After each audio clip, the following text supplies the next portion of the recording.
Hey, I love therapy, and in fact, I've been going to therapy since I was around 6 years old. Though I talk about therapy a lot and may interview some therapists on the show on occasion, nothing that is said in this podcast should be considered a replacement for therapy. If you are struggling, I urge you to please seek guidance from a therapist because you are absolutely worth it.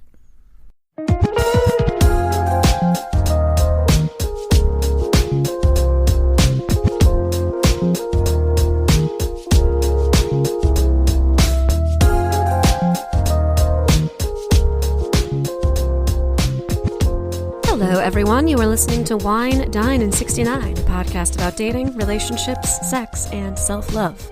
I'm your host, Rachel Dalton. I've decided to try to do like a nighttime radio, little ASMR intro-y thing for you there, which is a lot better than what I did the first time I hit record when I was like, hello, my name is... That did not fly. I immediately had to delete it. Anywho, I hope everybody's doing well. I hope you are all hanging in there as it gets colder. Although, who knows, maybe it's getting warmer where you are. I know that where my guest is located today, it definitely is starting to get warmer where she is. I hope you're doing better than me emotionally. And in that, I mean that I just finished listening to the Buffy audiobook, Slayers, a Buffyverse story, exclusively from Audible, not sponsored, but it really should be. And as much as I didn't love many aspects of it, I cannot deny that getting many members of the Buffy the Vampire Slayer cast from the television show, getting them together to do a voice recording of like a story that's in the Buffyverse and takes place in that universe, I cannot deny that it tugs on my little nostalgic heartstrings. So as much as there were times where I was like, oh God, like I hate this, at the end, I was very sad to say goodbye. So for those who don't know, I am a huge fan of Buffy the Vampire Slayer. Really good for trivia, but kind of frightening if you're not ready for me to say, oh, that's season 2, episode 9, when somebody says a random quote. But anyway, I digress. Today, actually, that's a pretty good segue because Buffy the Vampire Slayer is about magic and the supernatural and all those good things. And today we're going to get a little woo-woo. And I encourage everybody to keep an open mind here. I say woo-woo with a lot of fondness because I myself am, in fact, pretty woo-woo. But I think that you can take something away from this. Maybe it's not going to be what you think. I don't know. I just think that you can learn something from everybody. Nickie-Jean is a incredible person with a really fascinating story, and we talk only a little bit about that in our conversation. But we talk a lot about spirituality and the different tools in the spirituality toolbox. I, have used a lot of spirituality in my own life, especially when things are really, really hard, but I'm trying to integrate it into a more regular practice. So I'm a Libra rising, and so I have a hard time making decisions. And one way in which I use tarot in my kind of meditative and therapeutic practice is if I'm having a hard time making a decision or trying to figure out how I feel about something, I do a reading, and before I turn the cards over to start the reading, I know in that split second how I feel about the thing. And so just the act of doing a reading and feeling how it resonates with me, that is extremely helpful to me. I think it's something fun. I think it's a tool for you to look at and be like, oh yeah, I do have that. I don't know. Self-exploration is never a bad thing. I don't live my life by it, although I will never date an Aquarius again. That is a hard pass for me. Not a good match for my little grounded Taurian heart. Anyway, so yeah, we're gonna get into a bunch of these spiritual practices. And another way that I find myself showing up spiritually is through the wonder of nature. We talk about that in this episode as well. As I've talked about, I've been doing this somatic therapy workbook. I will once again put it in the episode notes so you can see where to find it. And it's been really helpful. Today I went through a chapter with my therapist and we were talking about different resources in my somatic therapy toolbox. So, Breathing is a good resource. Grounding, focusing on grounding and rooting yourself to the ground to feel the power of your body. Swaying or shaking or, emitting a sound. Different ways that you are able to move things through your body. And I find that being in nature is a really major one for me. It's where I can get a sense of the world around me, and I can, Nickie-Jean says in this episode, to be present in that space and not in my head, that is miraculous to me. And wow, did I feel that. It's like when I run, I am just thinking, oh my gosh, I'm not thinking anything. Oh my God, my mind is blank. Wow, this is such a good feeling. Is this what everybody else feels like? Over and over and over again. So to be present in running, in nature, however you feel present, I don't know. Is that a type of spirituality in and of itself? Think about that. All right. Well, I'm going to get right to it because this is a pretty long conversation. But again, I encourage you to keep an open mind, see what you can take away from this, what you can discover about yourself. And I'm going to run a brand spanking new ad, and then please enjoy my conversation with Nickie-Jean. Once upon a time, there was a princess. She was the most beautiful girl in the world, and the smartest, and the bravest. And she ruled the kindest kingdom under heaven. She was Princess Emerald, and her kingdom was Virtue Vista Valley. And children all over the world tuned in daily to learn from her and Sam and all their faithful friends. And everyone loved her. And then someone came and took the princess away. And he made her into something else. Something different than a princess. He turned her into a thing.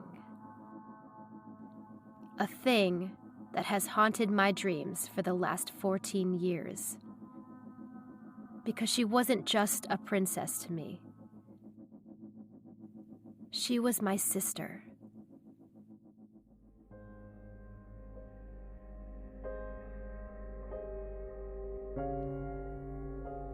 My name is Alex Carmichael, and this is Rot of Amber, a show about the horror of loss.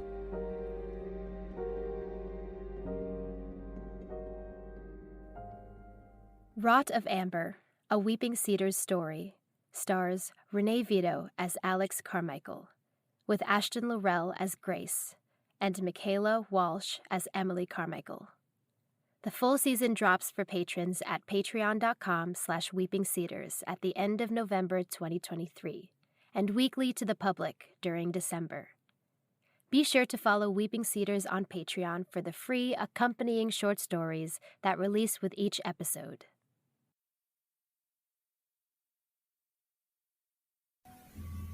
Hello, everyone. Welcome back. I am, I usually say I'm excited. I'm going to say that I'm stoked. Let's use that one, a new word, stoked. I am stoked to introduce my guest today, Nickie-Jean. How are you? I'm good, thank you. And it's so funny because we say stoked here a lot. Oh, and really? Yeah, so stoked, but we're not fireplaces here. I was just picking that. I was picking it up. Oh, nice. Energetically picking up that. Exactly, yes, we are stoked to be here today. Totally. Well, I mean, we're going to be talking about a lot of stuff kind of in that realm of the spiritual, which, may not be for some people, but it's for me and it's my podcast. So I get to post what I want to post, I guess, right? Exactly. I love how I said a very assertive thing, like not confidently at all. Whatever. But let's start off with you telling me and the listeners a little bit about you, your story, and how you came to be here. How I came to be here. How expansive do you want the story, Rachel? Oh gosh. Oh my gosh. That's the thing. Some people start at childhood. Some people start at their where they started waking up to like the topic that they're going to talk about. It's yeah. Well, I know that I'm going to pertain basically to what, because we're talking about the spirituality, and I know we're going to go into the shadow work as well. I have a really wacky movie script kind of life. Like if you saw it on paper, you'd be like, what the heck? Who wrote that? And I used to say, whoever wrote my life created this amazing movie script. And then I realized it was me. Now, they're like, oh, that's me and my soul. We chose that. For me, there have been a lot of big melty downy moments, a lot of dark nights of the soul, a lot of, I'm going to say, researching. That's what I call being out of alignment now. I'm the opportunist here. So there's no failures, there's no wrongs. I'm in this space of I'm very into the evolution and growth of me.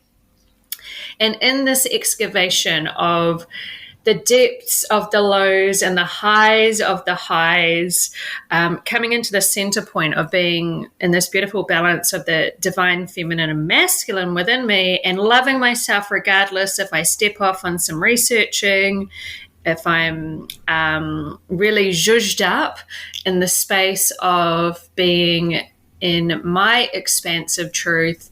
And all of it is a culmination of not just my life experiences in this lifetime, but I go beyond. So I love the shadow work because it's not just me that I'm moving forward. It's a bigger picture. It's my ancestral lines and breaking chains and cycles. So it's all of that energy.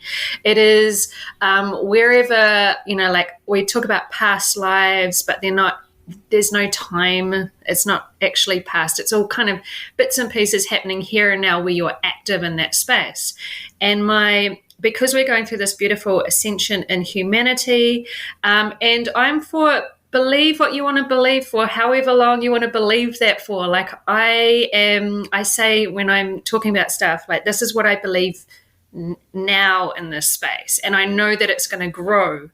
And wherever you're at is wherever you're at. And your only see as far as the shadows that you are still stuck in. We're all these same little lights glowing in our souls, but in your soul's expansion and your growth and your development, where there's so much happening around the world. Like if you're focused on the collapse at the moment, that's happening within you, and it's going to feel hella uncomfortable. But because I've done so much beautiful internal excavation and navigation, I'm in this space of there's excitement, and I'm here on purpose to support people through this time as well, because there is so much more, and there's going to be a lot of stuff that comes up that will feel uncomfortable for people in the bigger picture happening around the world, but that where you're focused is what's actually going on as a projection of what's going on within you as well. Right. Yeah. So my story it's lived experience. It is studied. I did Gabor Mate's Compassionate Inquiry course for a year. So it's learning the shadow work for essentially what was naturally happening in that space was that was taken back into childhood of where the wounding is, like physically in the body and in the triggers, everything that you're reacting to and in the triggers.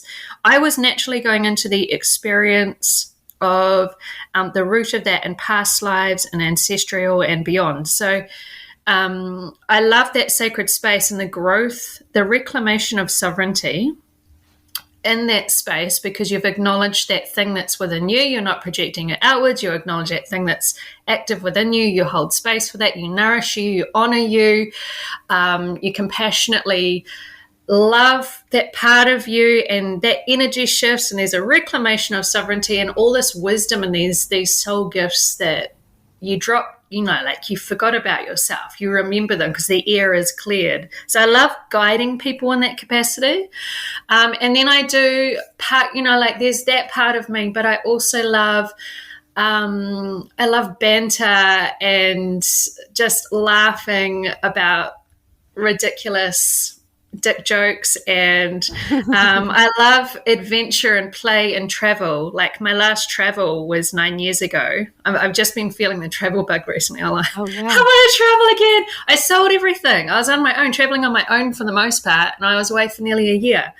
So that kind of thing that pushes me outside of my comfort zone, but really just that makes me feel alive as well. So there's so many different moving parts to me, and I could spend hours talking about my life. But I know I set the intention before we came in here that I was going to be speaking from a divine space to support whoever's listening in whatever capacity that is. But yeah, It's always good to have background on you first.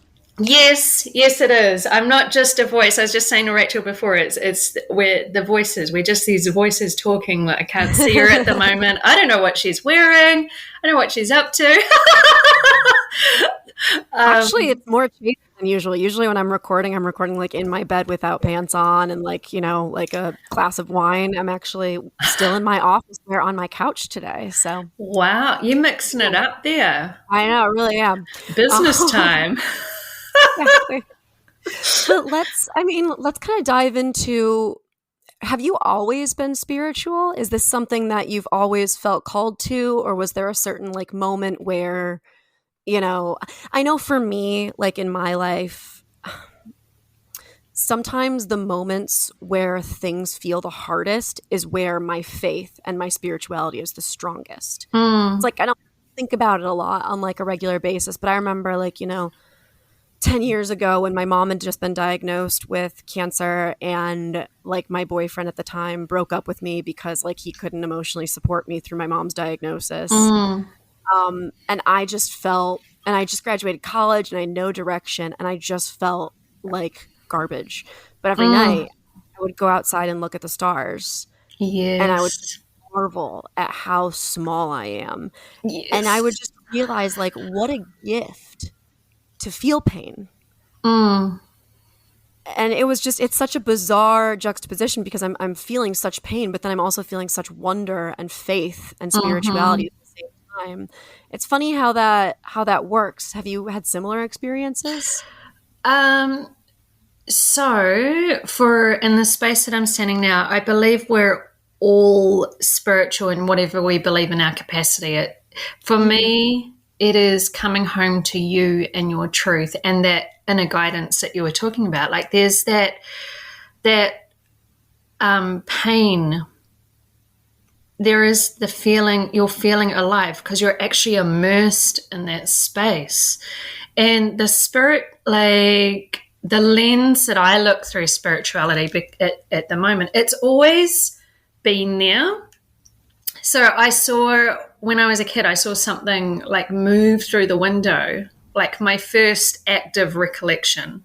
And I thought it was Santa going, because it was around Christmas time. And now I know that it was like a spirit moving through. The story I created to make sense of it as a 6-7-year-old was Santa.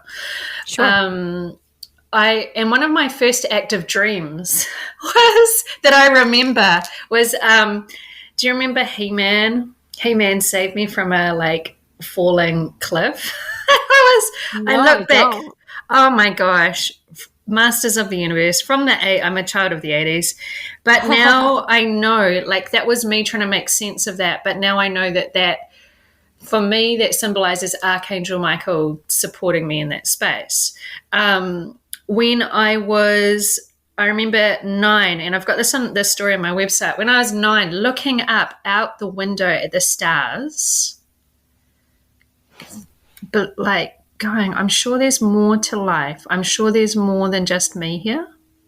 Big thoughts for a child, yeah. Yes, massive, expansive thoughts. And I was looking up and I'm like, I'm sure there's got to be something else out there.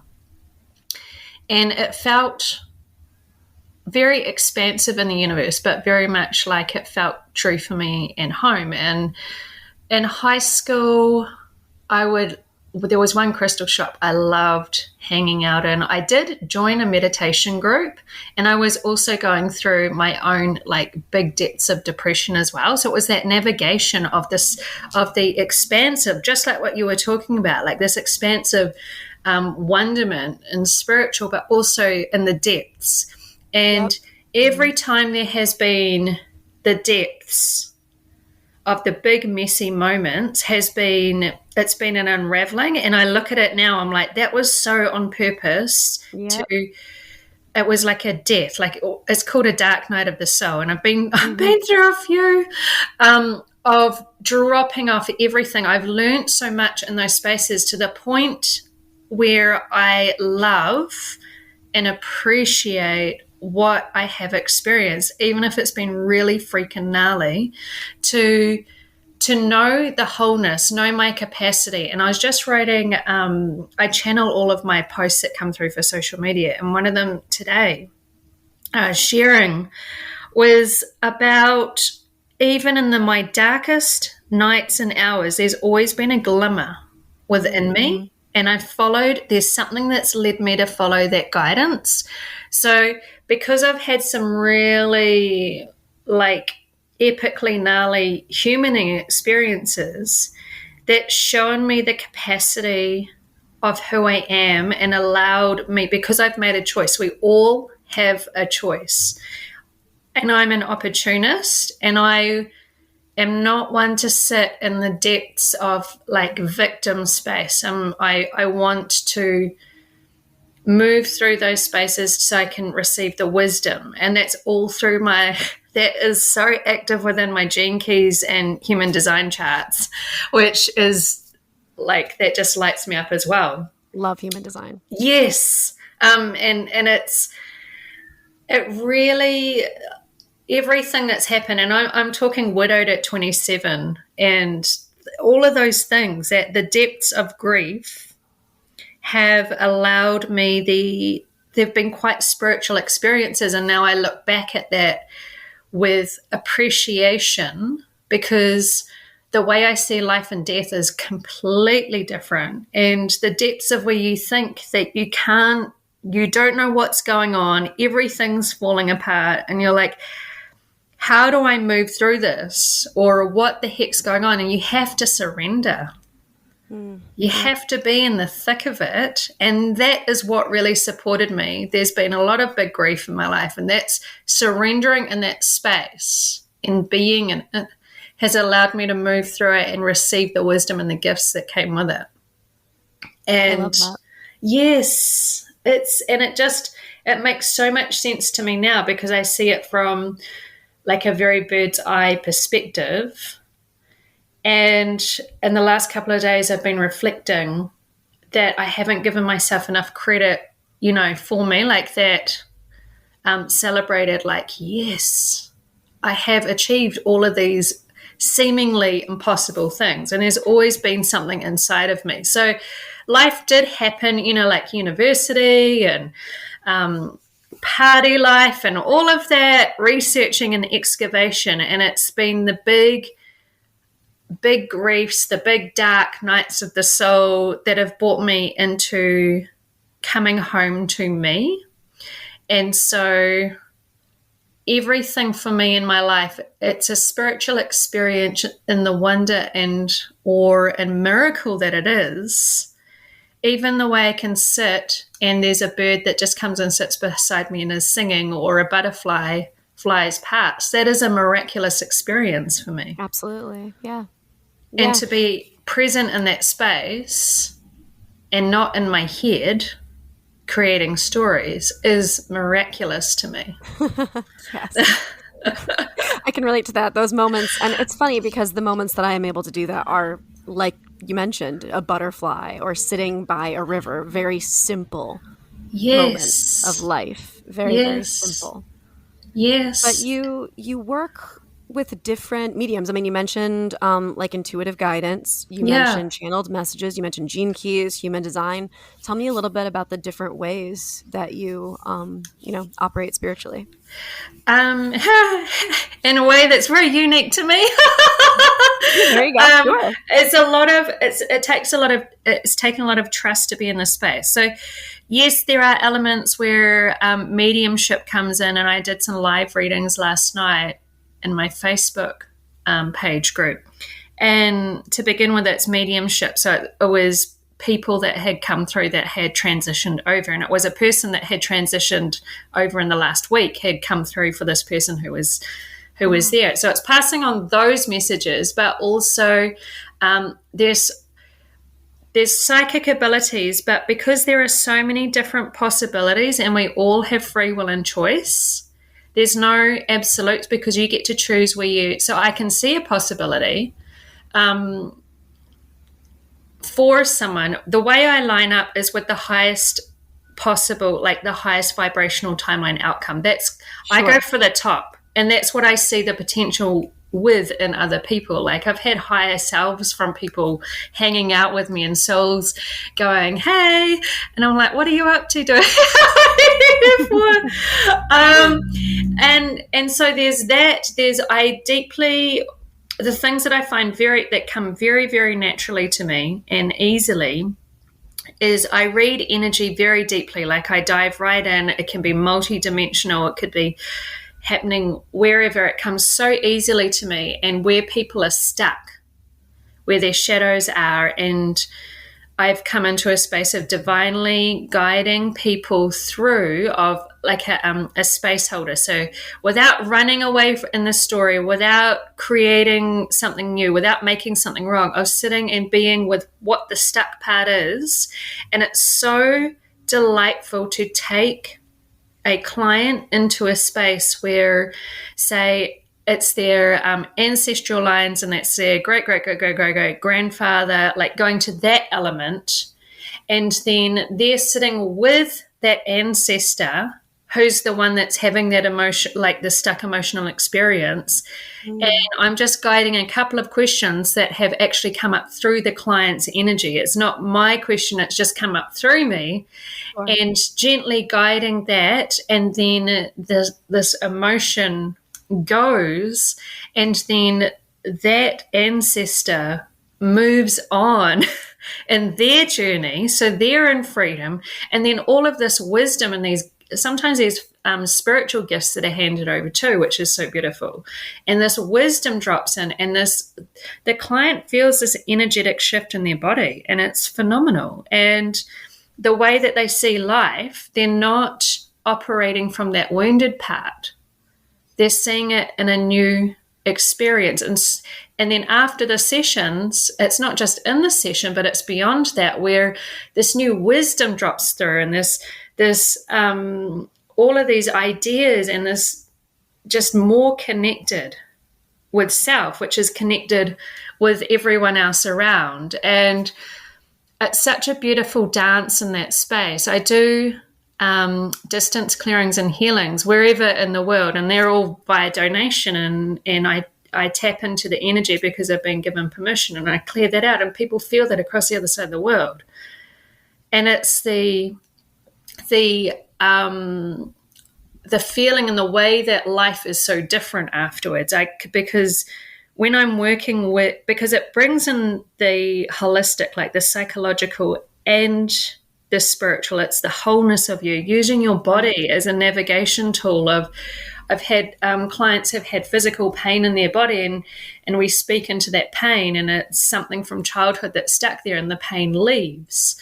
And then I've got this very beautiful divine support team that helps out too. And clients say, like, they go to describe to other people what I do, and they're like, you can't describe it because there's no words to describe what actually happens in that sacred space.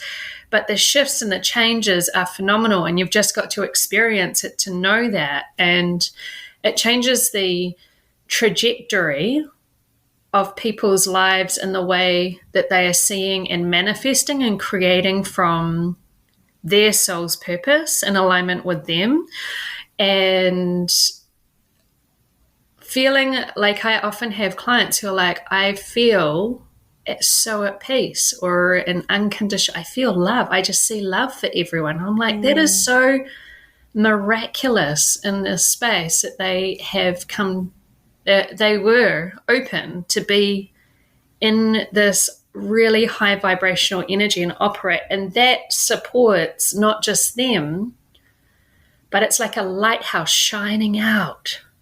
And it supports those around them as well, through the energy shifting. And it's such a it's people who come to me who discover like this is what I'm here to do, and this is my way of doing it. And that energetic shift is, I'm just so in awe and mind blown right now, because it's so unique for each person, but it's creating a bigger shift for everyone around them too. Because they're not operating out of the division and separation. They're taking ownership of every time they're triggered to go within, because they feel empowered to do that. And that's like, I'm not afraid of the shadow work. And because there's so much beauty and wisdom in that space, and it is the gateway to your freedom. When you go into the shadows, that is the gateway to your inner freedom. And when people start going there and then they start practicing that, unlocking that themselves, it's like they're off in a whole like amazing trajectory for their life. And exactly. Yeah. And it's not comfortable. Like, that's the whole point, right? Like, we often think of growth as like, oh, this person, like, got a promotion and then they moved in, they got married, they, whatever people view it in their particular life as accomplishments, right? Yeah. But we don't see all of the effort, all of the heartbreak, all of the like blood, sweat, and tears that go into that. Yes. And I mean, like, what about people who avoid? I think that there are a lot of people who just want to avoid any kind of discomfort, want to avoid any kind of difficult feelings. Do you think that it's possible to live a fulfilled life like that? When you're in avoidance, you're always going to be running from. So you won't be in your authentic self, because it takes to be in your authenticity and to be speaking from your truth. Often people say, this is my truth, and it's a projection, because there's a lot of energetic force behind it as well. Your authentic truth comes from a space of that connection with the wholeness of you, and it's very peaceful, and it's more than the words, it's the vibration that resonates with those words. So for people who are avoiding, that is their choice. That is your choice. Like, everyone has a choice. And if that's the way that you want to move through life, then that's okay with me, because that's okay. Like, this is, you're gaining something from the running. Like, there's something that you're gaining from that experience that's keeping you in there. It's when people are open, and I don't say ready, because no one is ever ready. Right. No one is ever ready. And then everything falls down around them. And I understand this openness, because when I was in university, and I started emotional eating and putting on lots and lots of weight, and then bits had come off. And then after university, boy, oh boy, I nearly twice the size that I am now. And I was avoiding being in any photos. I was avoiding everyone else's partying, and I would stay at home. I was avoiding looking in the mirror. All of these things, I was running from myself. So I couldn't change. And I remember my pants going up a size, and I remember crying about it, but I wasn't open to changing them. I was still gaining what I was from the continued like eating of food that really, like, lots of, I would justify it. I'm like, oh, these are unspecial. And I would just keep buying and buying and buying, and then eating and eating and eating. And in that space, it wasn't until I saw a photo that was taken of me sitting next to my dad on Christmas Day, and I was like wearing men's size clothes, and I've got big eyes and I could barely see my eyes, and I had a breakdown. It was painful for me to see that. But that was the point that cracked me open, because it's in that discomfort. You're like, Yeah. I can't be this way anymore. And that's when I started making, that change had to come from within me. And so the way that you want to experience life is completely your journey. Me and people who come to work with me are in the opportunity and in the want to see how far they can stretch and grow and what they're capable of, and the magic, like the spiritual gifts and the magic that's within, and holding space for their uncomfortable parts. But they're only uncomfortable because we've been conditioned to believe that they're uncomfortable, right, that we've got to make a big thing out of them, because some things move really quick. That we are conditioned to believe they're super duper painful. And yes, sometimes they are, when there's a compounding of so many of them and it's a huge collection, and you have a breakdown in the middle of the chip aisle at the supermarket because there's the wrong effing chips. It's a compounding of everything that you have not addressed. That is what's painful. When you're in the flow of that, they're just little bits that go up and down, up and down, up and down. And you hold space and love and honor that part of you that wants to be nourished and held and seen so it can go. Yeah. I always call it a KFC mashed potatoes moment, is what my friends and I call it. There was like a few weeks ago, or not weeks, years ago, where like I had like these mashed potatoes that fell and I was just devastated. I had such a hard week, and I was just like, I just cried, and I was like, it's mashed potatoes. They fell. Yeah. What? KFC mashed potatoes moment. And it's never about the thing. It's never about the mashed potatoes. It's all the energy behind it. Exactly. But what we're shifting into collectively is our parents did the best that they could, coming from their parents. Like for me, that was war generation. We're doing the best that they could, that we're doing, and we're all shifting and growing. And you get a choice here. You get to make these conscious choices.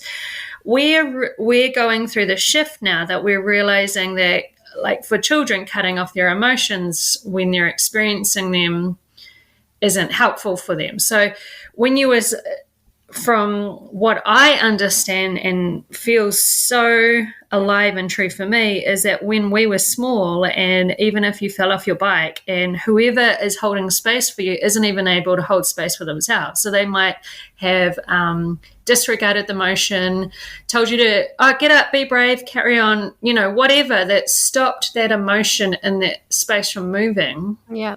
Mm-hmm. That is still active within you, and then you learn that emotions are unsafe to experience because of who was around you at the time. That's why you got to retrain yourself through that as an adult, and then you realize that it's okay to have these experiences, and that sometimes having a big frickin' cry, you just feel so amazing, or, but wiped or tired afterwards, that it just feels amazing. Or having a big, like, scream into a pillow, like the movement, that those emotions are there to move. It's uncomfortable because we're pushing up against who we're not. That's where the discomfort is. Absolutely. Yeah. No, that makes complete sense.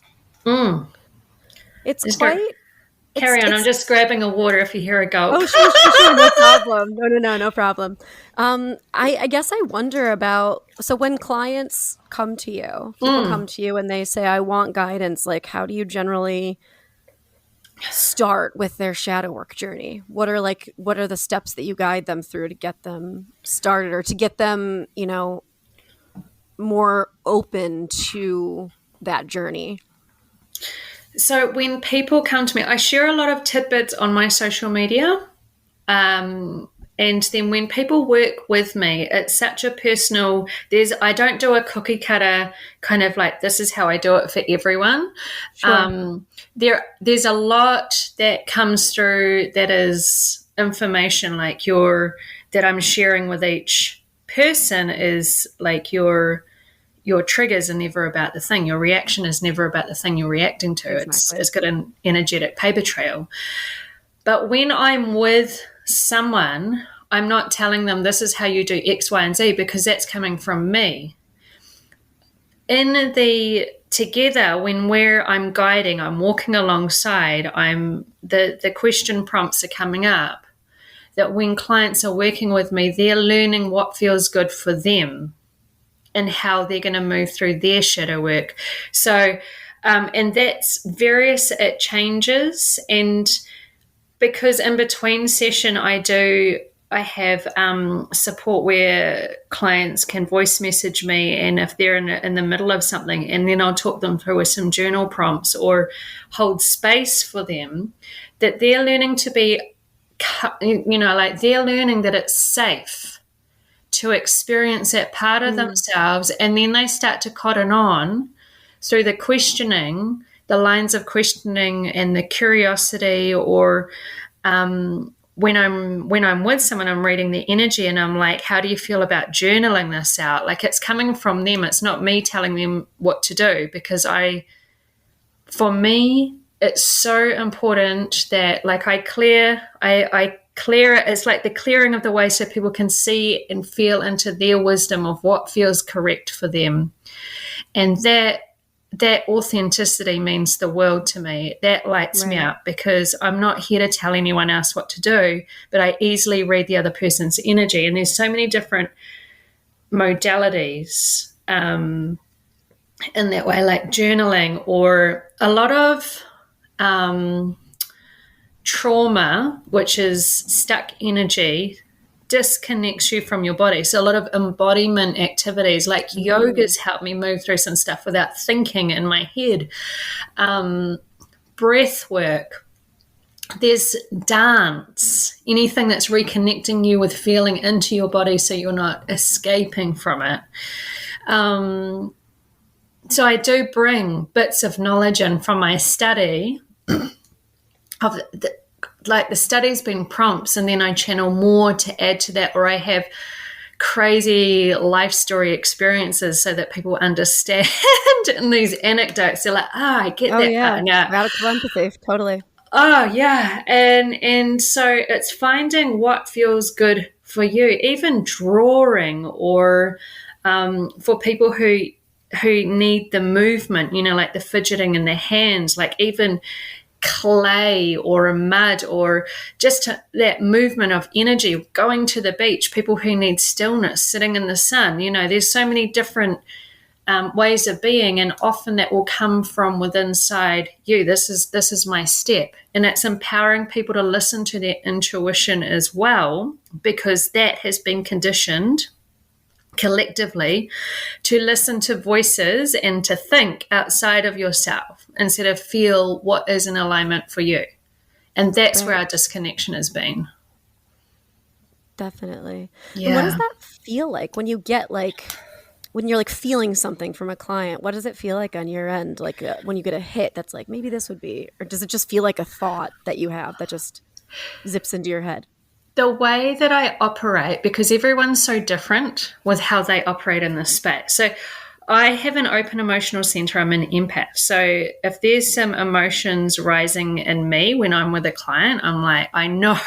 I'm like, oh, that's their stuff. The questioning intuitively comes through because I'm deeply connected with the energy at the time. And it will come through the way I process stuff. It's like a thought that comes through the head. Sometimes I intuitively see things, or I feel them on my body.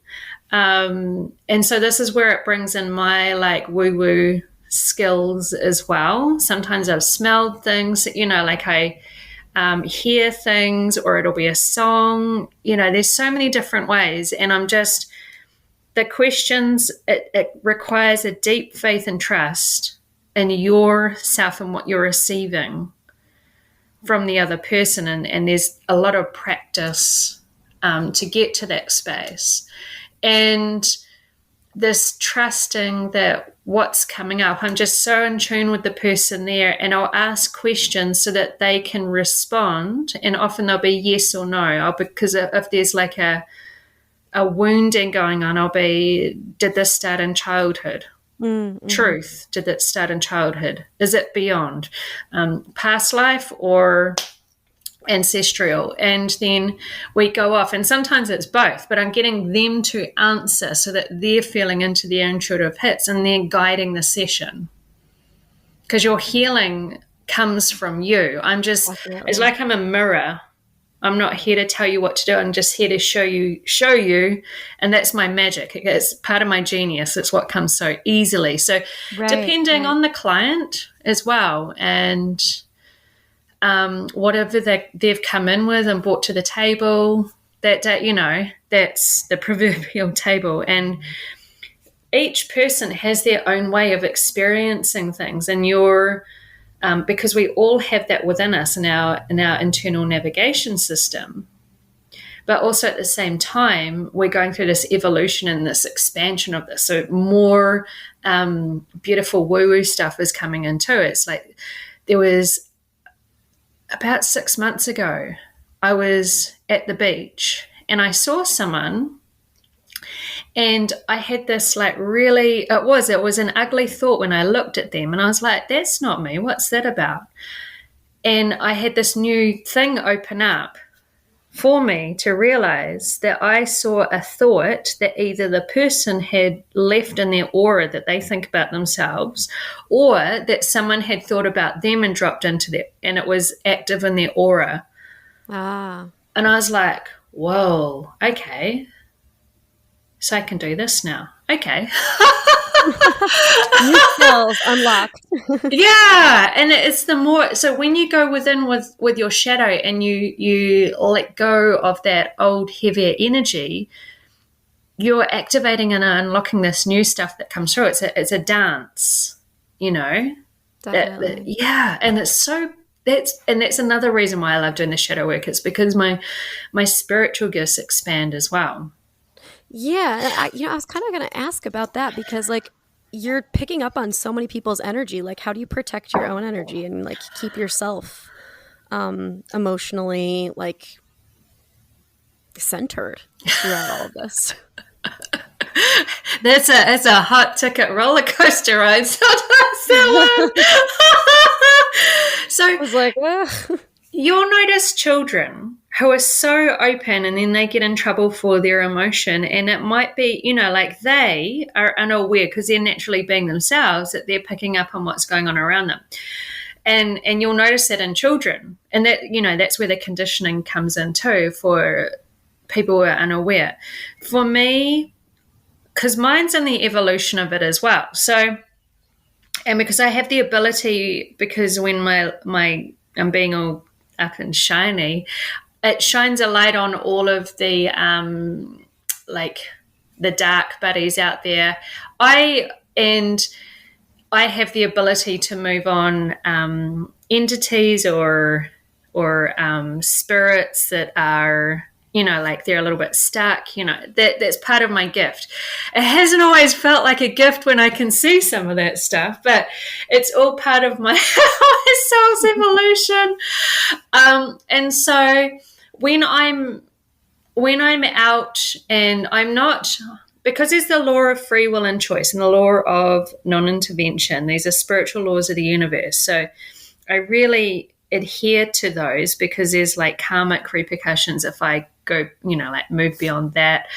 So I am not actively walking around seeking to gather information from me every Tom, Dick, and Harry, because, oh my gosh, it'd be so tiring. Yeah, no, I bet. Oh, my life. So what I do, because I naturally, I'm a mental projector in human design, I read the environment like it's my energy. Most of my centers are open. So most of the energy I'm carrying is not mine. It's for the wisdom of other people. So I really have to actively clear out my energy field, and I don't have my own power source. So anywhere that you've got a defined center in human design, that's for you. That's your stuff to work through. That's for you. Anything that's open is for the wisdom, because it's other people and what's going on around you. So intuitively I'll know, like if when I'm using this, I'll know to drive a certain way, or I won't go that way, or I'll park. I had a moment the other day where I went into a car park, so I was about to go and get a coffee, and I went into a car park and I was like, I don't want to park here. I'm going to look like a dick. I'm going to move out. And I went like a couple of car parks over, and then it was to connect with this person who was walking towards the car. She was with a friend, and I knew that person. Then I got to have a cup of coffee with them, and we got to talk about woo-woo stuff. Like, it's following. So there's listening to your stuff, but sometimes you're in commune with other souls and you don't realize it at the time. For me, it's time away from people, sitting in nature, barefoot, connecting, like a lot of barefoot time. I know it's winter. It is in the morning. I am, instead of looking at my screen, I actually turn my phone off at night. Sometimes I charge it in a different room, but I open my curtains and I look at the sun. It is that spending that time in nature to power source as my power source. It's, I actively, when I'm with clients, I teach them how to, and it's divinely coming from them too, how to clear out their energy that feels aligned to them, and the protection as well. So in the morning, I'm setting up my day with intentions and clearing that out, because our souls go off and do different things while we're sleeping. So that I'm here. Before and after I go into the supermarket, I clear out my energy, and then I put protection on, and then I come out of that space and I clear out my energy again, so that I'm in the purity of my channel, of my divinity. At night, I clear out my energy as well. So it's as often as I need, as often as I divinely feel required, but it's happening a couple of times a day. Because another part of me is I can feel when there are collective shifts going on, and sometimes I'll be like, I'll just get a little heads up going, wow, there's a lot of collective anger rising. Okay. And the other thing is that when you do move through your shadows, or like when I've done energy clearings, or people I had them, or I'm going through a big shift, and there's a purge that comes with that as well. Like your body's matching up to the energy shift as well. And sometimes that's tired, and sometimes I need to energetically vomit. It's like I'm vomiting out air, and I'm like, oh, that feels a lot better. Or drinking lots. Some days I'm super thirsty. So it's like I'm reading the energy, but I'm very mindful of and an awareness of what's mine, what's other people, and the divine protection that I bring around. A lot of this requires super deep faith and trust in knowing that you are a powerful entity, because if you're protecting yourself out of fear, then that's what you're going to receive in your experience, is more fearful stuff. Yeah. So if you're protecting yourself out of love and knowing that you are powerful, and that you've got what it takes to move through anything and anything that happens in your experience, that you have the skills and the tools, or you can call on that divine support, then that is going to be your experience. Right. Yeah. Energy is so crazy. It is. And it's the cord ties as well. Like I dissolve attachments, and I clean up my energy leaks all the time, and cord ties, I'm dissolving those. And even with my son, because he's still my son, but it's the energy that we were operating in that time and space. I'm moving that along so that we're not operating on old energy. Sure. Yeah. Definitely. Is being like empathetic, and I'm a projector too, and so I'm kind of curious if being a projector, I know that waiting for the invitation and being able to sense other people's I don't know if it's like their needs, because it's not a reflector. Reflector is like reflecting back people, but being able to like empathize more with other people, is that like part of being a projector?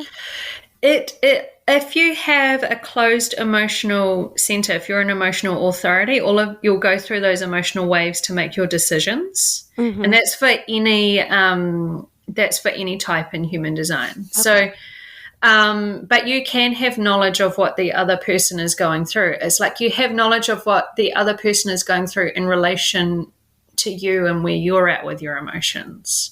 Definitely.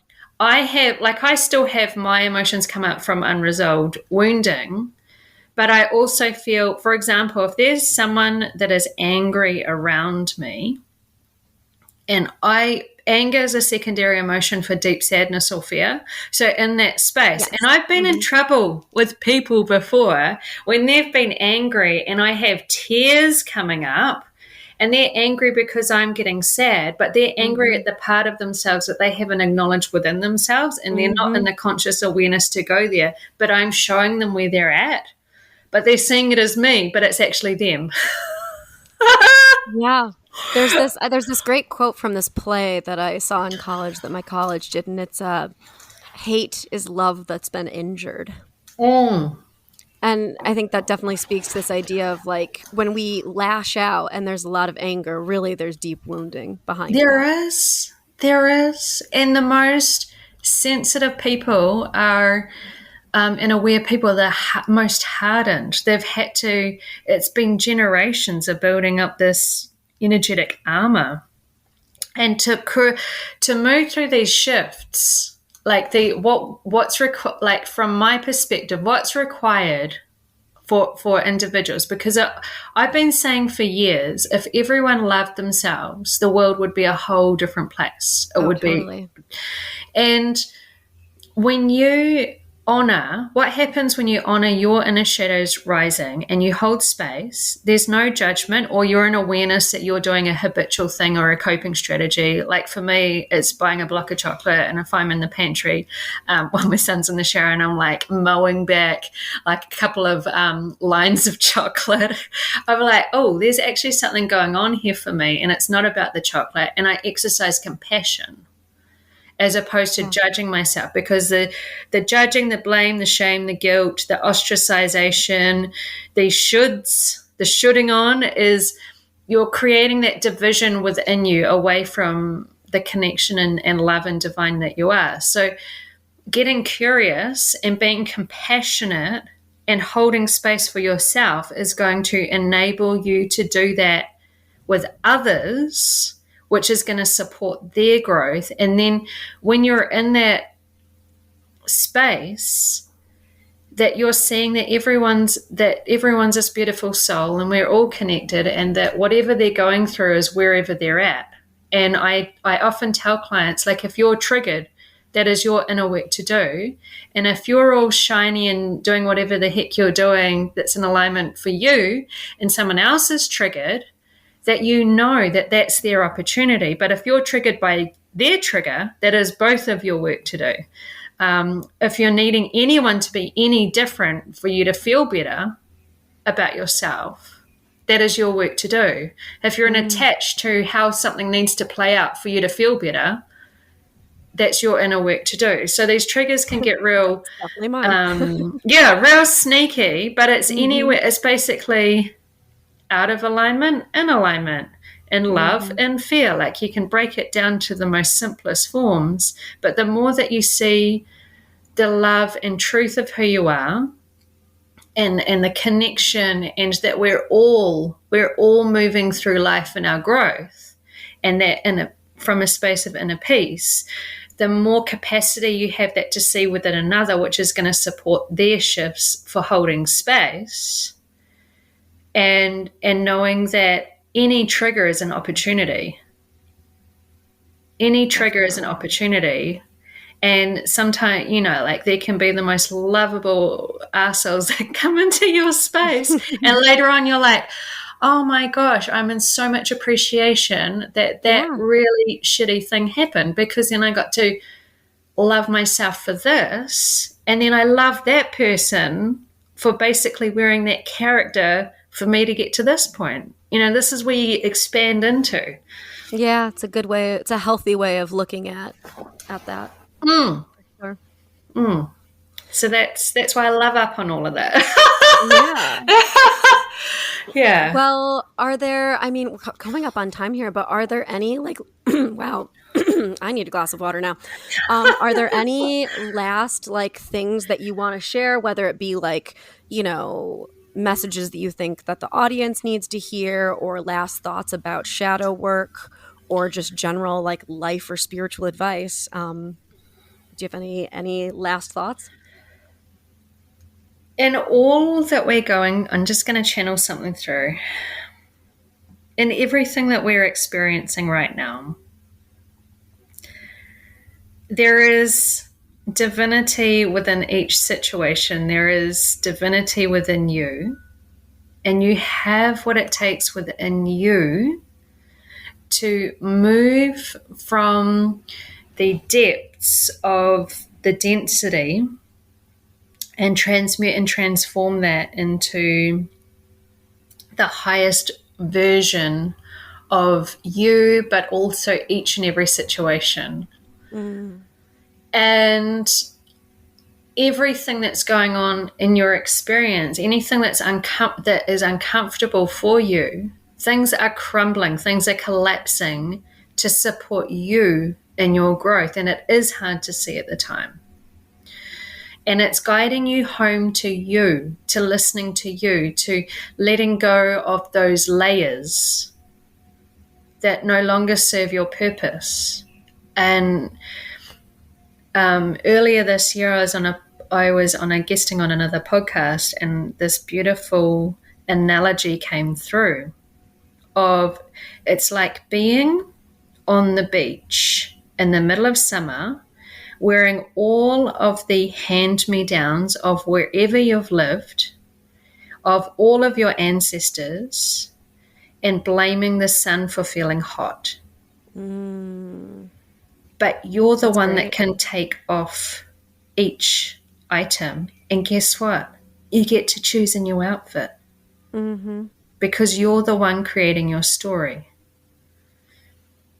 And it's the openness, and follow those intuitive hits. Just, it can feel scary because you don't know. You're like, oh, I've got to do this, but I'm going to logic this. I've got to think it through. Listen to that. It will get louder. And I know, because I've done so many things that I've got intuitive hits and I've gone into the logic of it. And then things really have fallen apart in my research, and to go, actually, I really do each time. It's so important for me to listen to my intuitive hits. Absolutely. Yeah. Yeah, I think that that's important for everyone to hear and understand, and it's your journey and your choice. Yes. Yes. It's pretty incredible. Yes, and it is, even if it's the situation where you feel like you don't have a choice, you have a choice in the way that you respond to the situation, and you can stay where you're at. You can move. Exactly. It's funny. As you were saying all of that, the Tower card in tarot is what came to mind. Yes. Like a complete shakeup of everything. People in movies, it's always like, oh, you got the death card. That's not the scary card. To me, the scary card, but it's actually not so scary. No. It just means that you're about to go through a shadow period. Yes. Is the Tower. Yes. It's just like there's going to be a shakeup. Things are going to be, your foundation is going to crumble, and you're going to build anew, and it's going to suck for a while, but you get to rebuild the tower. You get to rebuild it. You get to choose the material. You get to choose the rooms, but also the tower is no longer serving your purpose. It's on a shaky foundation. Mm-hmm. That's why it's fallen apart. Exactly. Exactly. Well, Nickie-Jean, thank you so much for coming on and sharing today. I love talking about this stuff, and I could talk about it forever. I don't know. It like feeds my soul quite honestly. Yes. So thank you for coming on and sharing your wisdom and your advice. I know that there are definitely people out there who are going to be appreciative of everything that you've said. Oh, thank you so much for having me. Oh, and where can people find you? They can find me. Now, I was going to say something really witty, but it didn't want to come through. So, find me in the ethers. So, I have Instagram. I'm at galactic.oracle. On Facebook, I have a group in the It's intuitive coaching and spiritual guidance. And then I have a website that is Nickie-Jean.com. So it's Nickiejean.com. So it's got information on there about how you can connect with me. I have so many different levels of connecting with me. I've actually just released a package that's specifically for shadow work, because there's a lot of spiritual bypassing that goes on, like putting a happy plaster. I know I've been there, but it's the shadow work is spirituality too. Definitely. It's all divine. It all is. You can't deny that part of you. That is all of you. And the more that you honor that within, the more you can hold space and see the divinity of that in the world around you. Amazing. Well, you heard it here, folks. Nickie-Jean.com. Check it out. And thank you, everybody, for being here. Thank you, Nickie-Jean, for listening. You have been listening to Wine, Dine, and 69. I am your host, Rachel Dalton, and let's keep talking.